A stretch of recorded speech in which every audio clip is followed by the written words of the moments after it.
자, 공법관계 유형에 따른 적용 한계를 우리가 봤고요. 그러면 이제 공법 규정의 유추 적용에 대해서 우리가 봅시다. 유추라는 것은 우리가 그대로 적용, 유추 적용 들어봤죠. 공법 규정의 한결 시 공법 규정 가운데 유추 적용할 만한 규정이 있는 경우, 사법 규정이 없어 공법 규정이 유추 적용된다. 일단은 뭐 공법과 사법이 있다면 일단 공법이 먼저 유추이 되겠죠. 만약에 공법 규정이 한결이 있다면 일단 그러면 뭐예요? 사법 규정 우리 공법에 없다. 그렇다면 행정법규가 흥정되어 유추 적용이 문제되는 경우 우선 헌법과 관련 있는 공법의 규정을 유추 적용하고 관련 공법의 규정이 없거나 위협한 경우 사법의 규정에 적용을 검토할 것이다. 우리가 항상 법적에는 뭐라고 그랬어요? 피라미드 구조라고 그랬죠. 피라미드 구조. 맨 위에 뭐가 있어요? 예, 헌법이라는 게 있어요. 헌법. 자, 이렇게 이제 3등분을 한 다음에 여기 주체가 국가다. 그러면 이제 공법이 되고요. 주체가 사인이면 대표적으로 사법에 어떤 관계가 형성되고 있고요. 여기 이제 중간 영역, 중간법이라고 되죠. 사법과 의회, 사법과 공법의 양 측면을 가지고 있는 것. 대표적으로 이제 근로기준법과 관련돼서 중간법이라고 이야기를 하고 있죠.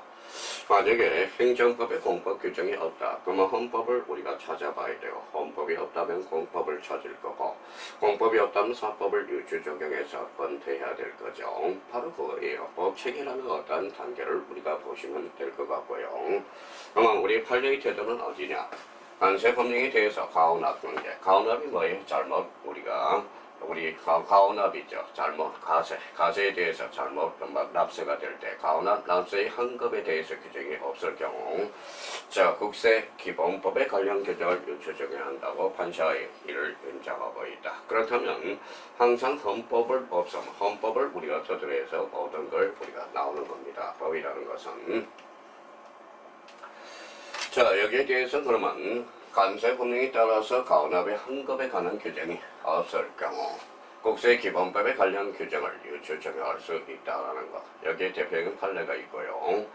자, 이번과 관련돼서 하천법상에 국유화된 제재에 대해서 손실보상 이를 인정하는 직접적인 명문 규정은 없더라도 관련 규정을 유추하여 손실을 뭐에 보상해야 된다. 우리가 이제 하천법상에 국유화될 것. 대표적으로 뭐에 하천부지화된 걸 우리가 하천부지화. 자, 하천부지화를 뭐라 그래? 대표적으로 이걸 포락지라고 그래. 포락지라고 그러죠. 포락지에 대해서. 자, 포락지에 대해서 포락지는 뭐냐? 하천부지화 됐어요. 그 하천부지화 됨으로써 우리 다시 회복되더라도 이거는 국유가 된다는 걸 우리가 확인할 수가 있고요. 여기에 대해서 우리가 이제 공유수면 매립지라는 게 있어요. 공유수면 매립지.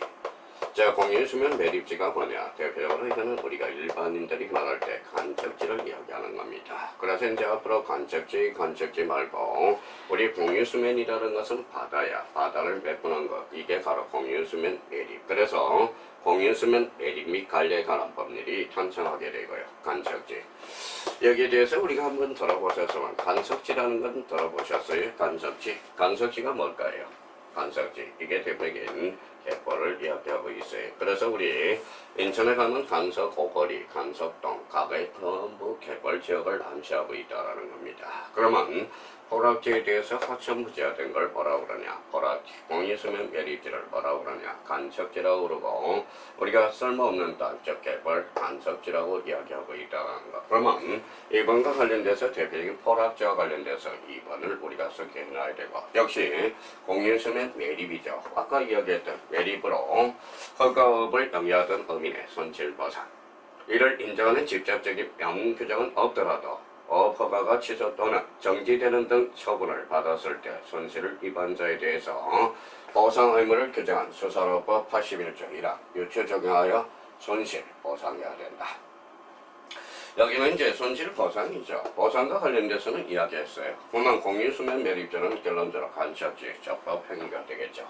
적법에 대해서 손해가 발생했다. 그건 보상과 관련돼서 그러면 우리가 하천부지화된 걸 뭐라고 그러냐? 포락지. 공유수면 매립지를 뭐라고 그런다? 바로 간척지.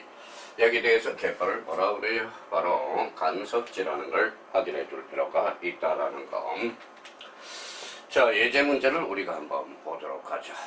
자, 행정법 관계에 대한 사법 규정의 적용에 대한 설명으로 가장 옳은 것입니다. 옳은 건. 자, 1번과 관련돼서 행정법의 일반 원리와 사법의 일반 원리는 전혀 별개다. 전혀 별개는 아니다. 이 부분이 틀렸다는 걸 확인할 수가 있고, 자, 2번의 권력관계에서 사법 규정이 전혀 있을 수 없다. 자, 틀렸다는 걸 확인할 수 있죠. 전혀. 3번의 관리관계는 본질적으로 상법관계와 성질이 다르다. 성질이 뭐에 같죠?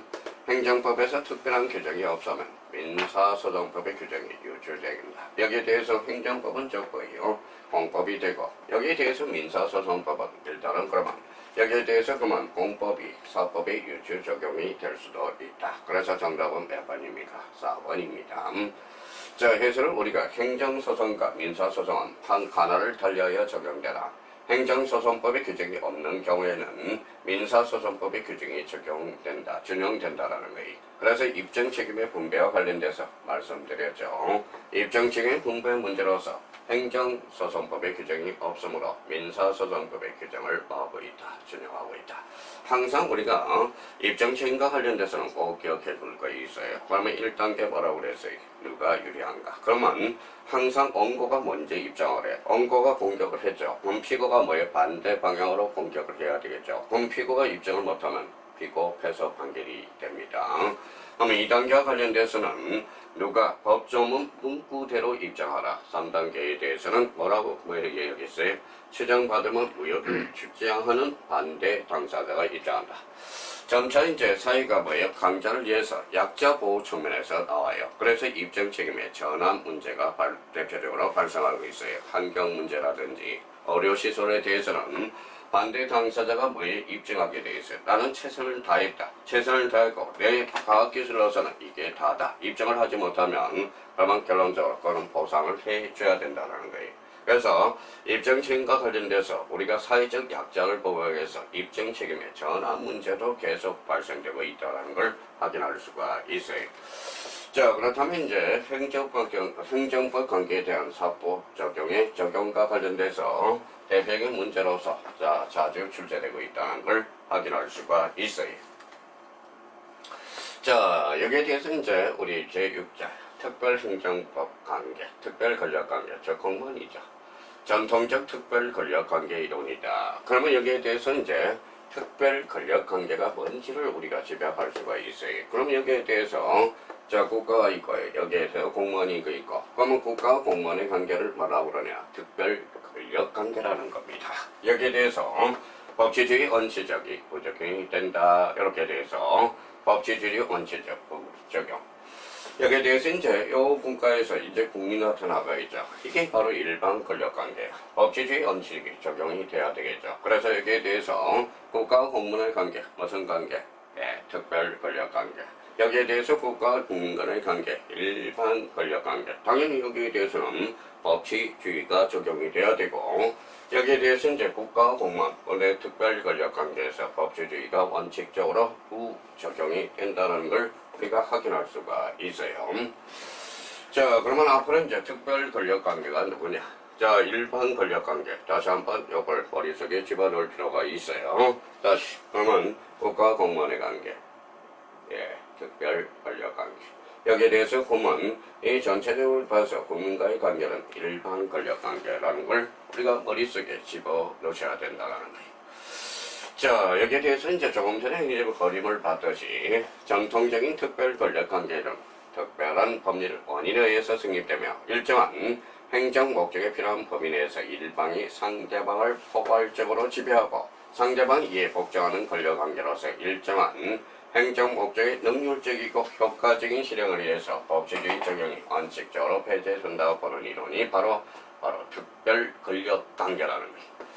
자, 특별 권력관계에서 그여겠죠. 법치주의가 원칙적으로 여기 적용되지 않는다는 점. 여기에 대해서 법치주의가 전적으로 적용되며 일반 통치권에 복잡한 지 일반 권력관계와 구별된다. 자, 그러면 자, 다시 한번 잡아요. 국가와 공무원의 관계. 여기에 특별 권력관계고, 자, 공무원과 그러면 국민의 권력관계, 일반 권력관계. 그러면 앞으로 이제 특별 권력관계가 뭐고, 일반 권력관계에 대해서 우리 머릿속에 기억을 해 두시고, 자, 그러면 특별 권력 관계 이론의 발전. 자, 우리 19세기 후반 오토마이어 맨날 나오죠. 여기에서 대표적으로 이제 오토마이어와 관련돼서 법적 이론 구성을 했다. 행정법의 대지지죠. 자, 그러면 이론적 기초로서 법규란. 자, 법규란 인격 주체의 상환의 의사 범위를 정해 주는 것으로 국가도 법인체의 하나의 인격 주체이며, 그래서 국가 법인설 우리 한번 행정법 총칙 부분에 대해서 우리가 봤고요. 자, 국가와 다른 인격 주체 간의 법규가 적용되지만 국가 내부, 즉 특별 권력관계 법이 침투할 수 없다. 그래서 법규의 불침투성 이론이라고 하는 당시 법규 개념의 이론적 기초를 두고 있다. 자, 특별관계, 그래서 오토마이어 꼭 기억해 두시고요. 이론적 기초와 관련돼서 이론적 기초, 여기에 대해서 정립은 어디에서? 그러면 교차 우리가 보고요. 여기에서 이기가 있고 비고라는 우리가 한번 보도록 하죠. 자, 참고로 특별 권력 관계 이론은 독일의 특이한 제도로서 영미법계 국가나 프랑스에서 존재하지 않는다. 왜? 우리 이제 영미법에서는 공법과 사법이 일원화되어 있기 때문에 그래요. 대륙법계에서는 공법과 사법이 이원화되어 있다는 걸 확인해 두시고, 다만 프랑스에서 학설 판례상 이른바 내부 조치에 대해서는 사법 신사가 미치지 않는 것으로 보고 있다. 그래서 자, 특별 권력관계 이론은 오토마이어, 여기에 대해서 하나 더 우리가 집어넣는다면 라반토와 관련돼서 개념이 확립이 되고, 여기에 대해서 법적 이론 구성은 누가 했다? 오토마이어. 이 부분의 두 부분에 대해서 한번 꼭 잡아둘 필요가 있어요. 다시요. 개념 확립은 누가 했다? 예, 라반트. 여기에서 법적 이론 구성은 누가 했다? 오토마이어. 이렇게 해서 특별 권력관계 이론의 발전을 우리가 볼 수 있다는 겁니다. 자, 대표적으로 이제 독일의 수행자 판결과 관련돼서 1972년, 자, 그러면 72년 판결로서 우리 한번 보죠. 본사는 수행자가 교도소장과 직원을 비난하고 모욕하는 내용의 편지를 외부로 보내보자 하였으나 교도소 당국의 검열에 의해서 압수되면서 문제가 된 것이다. 이에 대해서 연방헌법재판소는 기본권 규정, 수행관계에서도 타당한 법률에 근거하지 않고는 수행자의 기본권을 제한할 수 없다는 요지로 판결했다. 그러면 수행자 판결을 계기로 전통적인 특별관계 이론은 급격하게 쇠퇴되었다는 거예요. 지금도 이제 문제가 많죠. 우리 서신검열과 관련돼서 이걸 서신검열을 해야 되는지 말아야 되는지. 대표적으로 독일의 수행자 판결에서 대표적으로 대두되기 시작한 겁니다. 자, 그러면 특색이 뭐냐? 법치주의 원시적 적용을 배제하자. 특별 권력 관계에서 누구의 관계? 여기에서는 국가와 공무원의 관계가 형성이 되고 있죠. 여기 바로 특별 권력 관계. 그러면 법치적주의가 원칙적으로 적용이 된다는 것, 적용 배제가 되고 있고요. 자, 수권 없이도 기본권의 제한이 가능하다. 국가 공무원의 관계는 수권이라는 것은 기본권의 제한이 없어도 가능하다는 거예요. 자, 여기에 대해서 국가와 공무원의 관계죠. 그러면 국가와 공무원의 관계는 사법심사의 제한을 가지고 있다. 그럼 여기에서 세 가지 특징을 우리가 다시 한번 기억해 줄 필요가 있어요. 특별 권력관계, 법치주의 원칙적 적용이 배제되고, 수권 없이도 기본권의 제한이 가능하고, 그 다음에 세 번째, 사법심사의 제한을 받고 있다. 국가와 공무원의 관계를 특별 권력관계의 의미를 잡아낼 수가 있어요. 자, 여기에 대해서 그러면 전통적 권력관계 이론에 대한 행정법 관계, 우리가 이제 특별 권력관계 아까 말씀드렸죠. 일반 권력관계 그림으로 우리가 다시 한번 딱 체계를 잡아놔요. 여기에 대해서 자, 여기에 대해서 특별 권력관계, 국가와 공무원의 관계. 자, 그러면 국가와 공무원 속에서 우리 국민의 관계가 무슨 관계예요? 일반 권력관계야. 그래서 이걸 그림을 그려놓는다면 이게 간편하게 우리가 정리가 될 수 있어요. 특별 권력관계와 일반 권력관계. 권력적 기초는 특별 권력이죠. 자, 여기는 일반 통치권이야. 그래서 국가가 국민을 통치하는데 통치권이라고 이야기를 하죠. 그게 대표적으로 이제 통치행위를 어떻게까지 봐줄 건가. 그래서 통치행위라는 의미가 탄생하게 됩니다. 여기에 대해서 목적은 특별한 공행적 목적이야. 특별한 공행적. 여기는 일반적으로 공행적 목적이야. 그래서 일반적 권력관계며 특별 권력관계가 되겠죠.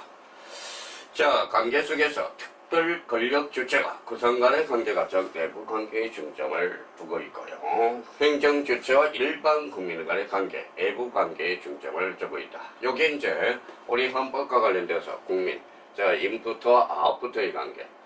자, 국가 관계에서 우리가 봅시다. 이걸 국가라고 우리가 취한다면 여기에 대해서 국민이 있어요. 국민.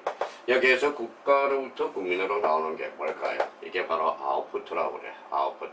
국가가 국민으로 가는 게 인풋가 되죠. 그러면 국가와 국민의 상호에 무슨 관계가 형성이 돼야 돼요? 소통 문제가 발생하겠죠. 이게 바로 통합이라는 통합 논제예요. 통합이라는 것.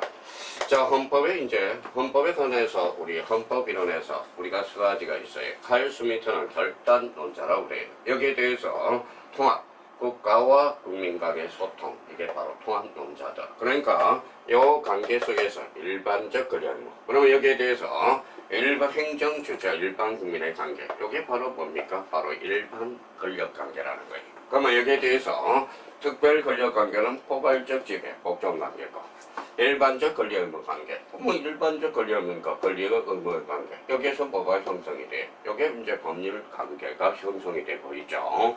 법률 관계란 법에서 규율되는 생활 관계. 이걸 법률 관계라고 해요. 여기에 대해서 특별 권력 관계는 법률 규정 또는 상대방의 동의로서. 여기는 당연 설립이겠죠. 자, 법치주의에 대해서 여기에 특별 권력 관계는 그럼 적용 배제와 제한이 문제가 되고요. 여기에 대해서 일반 통지권은 전면적 적용이 되는 것. 여기에서는 제재는 의학 징계발, 징계라는 거죠. 징계, 자천 이런 것들.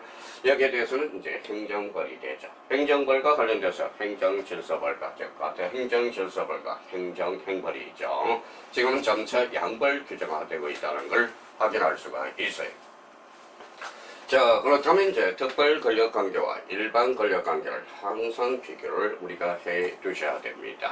그래서 특별 권력 관계, 누구의 관계다? 국가와 공무원의 관계고, 그러면 일반 권력 관계는 공무원과 사인 간의 관계, 그걸 꼭 기억해 두면서 우리 특별 권력 관계, 일반 권력 관계 꼭 정리를 해 둘 필요가 있습니다.